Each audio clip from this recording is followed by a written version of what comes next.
We'll take you through which men's and women's doubles teams have the most momentum after back-to-back weeks in Austin and Phoenix.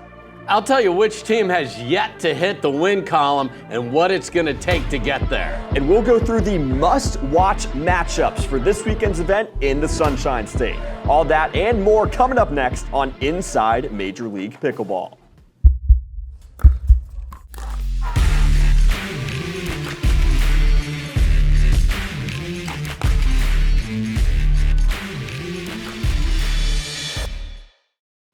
Welcome to Inside Major League Pickleball Daytona Beach edition. I'm Will Daughton alongside three-time MLP winning general manager Dave Fleming. Dave, we're nearly at the halfway point of the regular season. 4 events have come and gone. You've been at every single one. What's been a highlight for you so far going to all these different events? Watching the home team crowd just get behind their squad. They're going crazy. They're wearing the gear. This is like going to a college football game now. I love it, and we're going to keep seeing that all year long. We're coming off back-to-back events in Austin and Phoenix. We'll go into our key takeaways from both of those events, starting with the New Jersey Fives. Their men's doubles pairing of Will Howells and Zane Navratil really been stepping up. They're 7-3 through 10 matches. That's up from 16-15 together in 2024. Dave, what's been most impressive to you about this partnership so far? The fact that the Fives have had to get those wins from them because Anna Lee and Megan are warming to the task here. They've lost 3 times already this year. So I really like what Will Howells is doing because he's like, hey, I am taking this as an opportunity to show, not that I'm just one of the best players in Major League Pickleball, but of anybody playing anywhere. This is his showcase. He's been terrific in the men's doubles, as has Zane. And they've had to have it. Last year, as you mentioned, win one, lose one. All the pressure then on Anna Lee and the Dream Breaker for the Fives last year. And now the fellas are happy,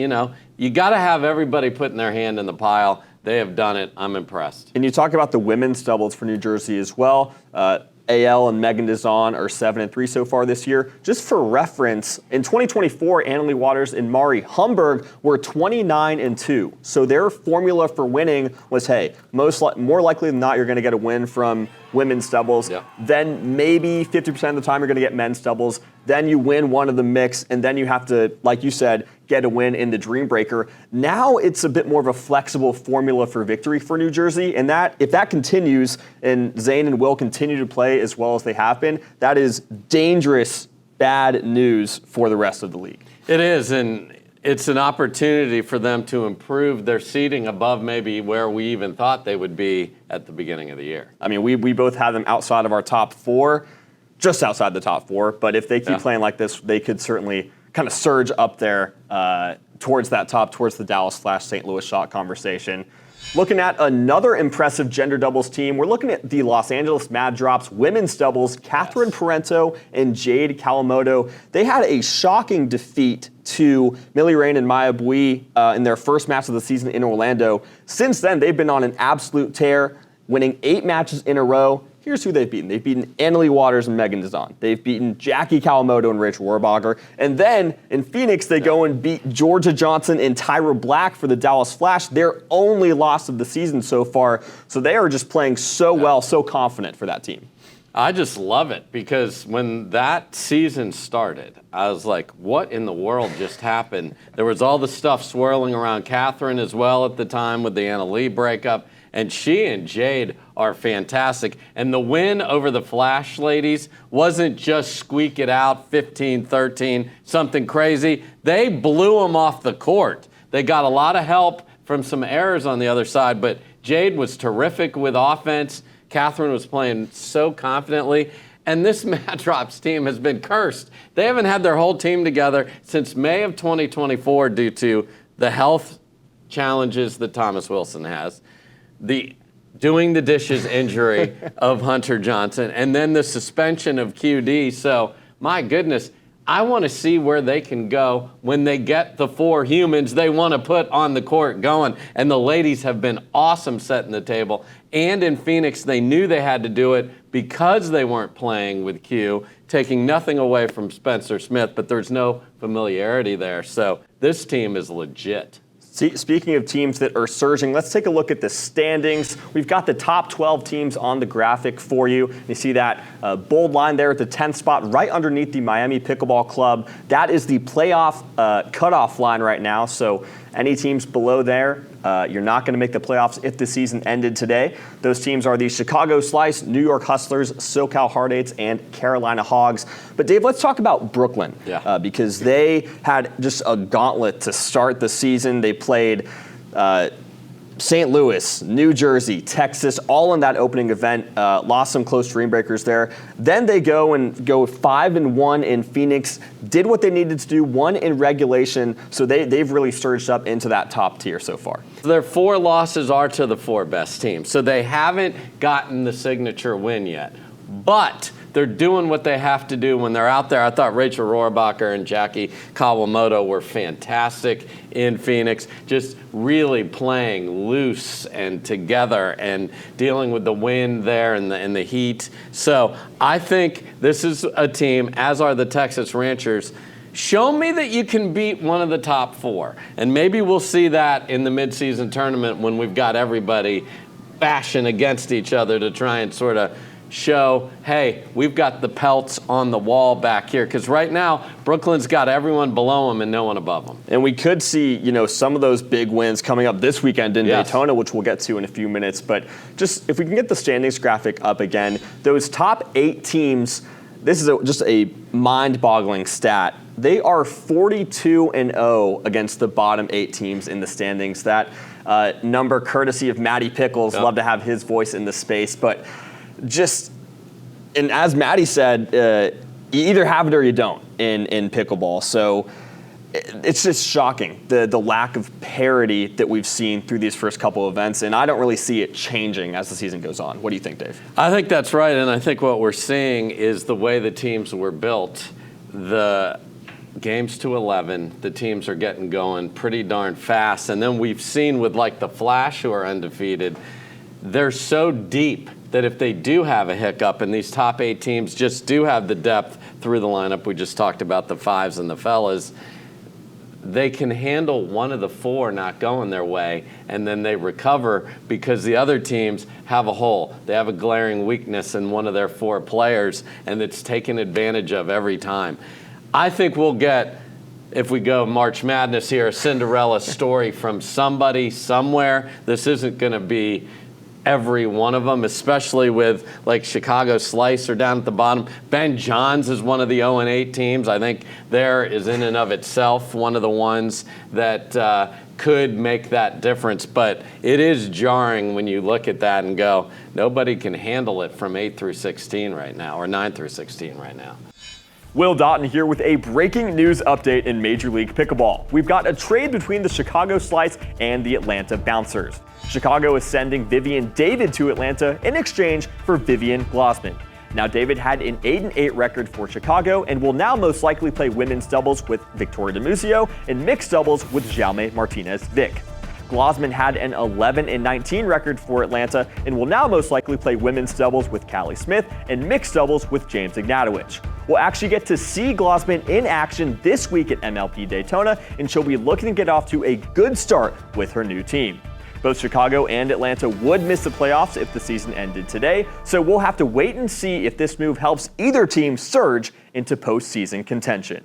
Some of those teams we just talked about will have another opportunity to get more standing points this week at the next event, MLP Daytona Beach. We're going back to Pictona, just a storied venue in Major League Pickleball. 9 premier level teams will be in action this weekend. We've got the Carolina Hogs, Chicago Slice, the Los Angeles Mad Drops, New Jersey Fives, New York Hustlers, SoCal Heart-Eights, St. Louis Shock, Texas Ranchers, and finally, the Utah Black Diamonds. Let's go into the top storylines. Starting off with the Texas Ranchers, you mentioned them a little bit. Can the women rebound for Texas? They went 1-3 at their hometown event in Austin. They played some of the top teams. They played New Jersey, played Dallas, but had a kind of a shocking loss to Miami on the women's doubles side of that as well. So, Eda Tuionatoa and Tina Pisnik, they are both great players, frequently make deep runs, but so far this season have yet to have a signature win, Dave. It's true, and this team knows that if you put Dreambreaker rankings out there, they're going to be a little farther down in the list. So the doubles is so important to them. And most teams would kill to have Etta or Tina, let alone both. So the things I'm seeing, they don't know which side is which and which one is better. Should we have Tina on the left? Should we have Etta on the left? They're flipping it around. They're trying to figure it out. That's never good if you're not sure. So they need to work that out. And for me personally, I like Etta better on the left because then she starts a match with that more aggressive mentality. But this is a team that has those ladies, and then you got the two monsters, Eric and Christian Alshon, going berserk.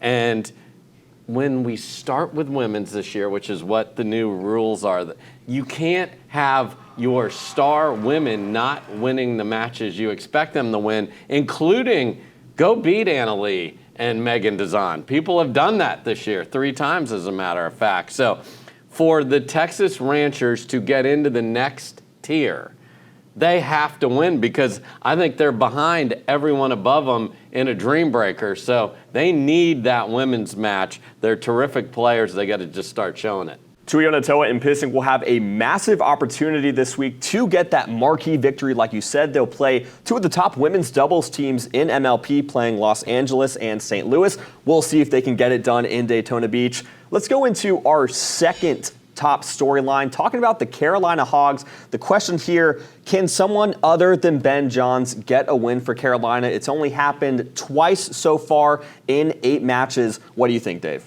I just want to see what the tenor of this team is when they show up. A lot of controversy around this team all year long. They haven't won yet, and now they're the only one because congrats to Utah, got several wins. SoCal got on the board, and they're not that far out of that 10th spot that we showed. So even though they're winless, Ben Johns on a little rampage here in Daytona, and they're right back in the mix. So will they get that support from someone else in the roster? Because obviously Ben and Colin are going to be favored in almost every match that they play. And if Ben comes out with that same thing, and this is a guy that has won multiple Major League Pickleball titles, so it's not like we haven't seen the top end of Ben in Major League Pickleball. We just haven't seen it with a hog on his shirt. Will we in Daytona? We'll find out. And they do have some tough matches on their plate in Daytona. Let's go into the marquee matchups for this weekend. Starting off on Saturday, the Texas Ranchers taking on the Los Angeles Mad Drops. That's going to be Saturday at 2:30 p.m. Eastern. Dave, I think for this match, you mentioned Dream Breakers for Texas. I think if this is going to be a Texas victory, it's going to be in regulation. Totally, because Hunter Johnson and QD to start out with the fellas. Now against Alshon and Onsen, so that's pretty fun. But Catherine Parento is very good, and I think that's the line that's different than Jade probably playing Tina Pisnik or Etta. It doesn't really matter. So I think Catherine is the extra special for LA. But what I like about LA is what the ladies have done to get going, as we've talked about. So this is the one for the Texas Ranchers ladies to say, I want to show that we are the best, because the Mad Drops haven't won a lot because of all of the challenges. They haven't played a ton of matches either. This is their week. Show me your top 5 or 6. They might be able to, and this is where to get started. In our second marquee matchup, again, the Texas Ranchers taking on the St. Louis Shock. That's going to be on Sunday at 11 a.m. Eastern. I mean, you want entertainment, here you go. You stick Christian Alshon, Eric Onsens out there with Gabe Tardio and Hayden Patchquin, let them run wild, and that's what we're going to see. We are, and we've gotten to this point in the show without talking about the Shock, other than showing in the standings that they're undefeated. They got the Shock and Awe show out there. They've sort of embraced the villains of MLP a little bit out there. They're loud, but they play terrific, and they want a piece of Dallas. They're watching them, I guarantee you. They want every last chance to take care of them. That could happen in the midseason tournament if they both make it to the final. But this is another one. Can Texas win this match? Yes, they absolutely can. And another note on St. Louis, they see Dallas go undefeated in both Austin and Phoenix. They're like, hey, don't forget about us. We are still atop the standings with our points per match, so they're going to be extra motivated. maybe not. I feel like they're always equally motivated, which is scary, the intensity, but they're going to make sure people don't forget about them in Daytona. Going into our final marquee matchup, talked about it earlier, Carolina Hogs taking on the New Jersey Fives, Ben Johns versus Annalee Waters, a matchup we almost never see. We haven't really seen it a ton when their teams have played in Major League Pickleball. Fives obviously favored in this matchup, but like you said earlier, anything can happen. We've got Ben Johns on your team. Yeah, and this will be interesting because the Fives will get to decide if they want to put Annalee out there against Ben or not. And they're going to have to decide, okay, do we like that? I know Annalee loves to get wins. I don't know if she wants to play against Ben, though, or not. So that'll be interesting to see how they met. And this is late in the weekend. So we're going to be able to know what version of the Hogs is going on. Do the Fives have the fellas rolling again like we talked about at the top of the show? But you've got the two goats of our sport ever on two teams playing against each other. We just don't know if we'll get them on the court at the same time. Of course, that action this week in Daytona going to start on Thursday, a full 4-day schedule of the best players in the world taking over Pictona. But after this, we've also got MLP San Clemente, a bit of a 2-3 week break with some PPA events in between. But the next stop for Major League Pickleball going to be the Edward Jones MLP San Clemente, June 26th through the 29th. Another just iconic venue in pickleball. Cannot wait for that one. Yeah, and the PPA Cup right before that, the Orange County Cup. So I want to see who plays well on the PPA side that takes that right into this. There's 3 days off before you get going. Monday, Tuesday, Wednesday, get some practice, and then play on Thursday. So the players are going to be out in Orange County for quite a long time, and this is a chance to start getting momentum towards the back half of the season. Can't wait to see it. Everyone loves going out to this amazing Lifetime Athletic Country Club. And that is going to do it for this edition of Inside Major League Pickleball. Lots to look forward to this week in the Sunshine State. Make sure you get out there Thursday through Sunday. All the best teams, all the best players will be in action. And Dave Fleming will be out there too. And we'll see you next time. Peace.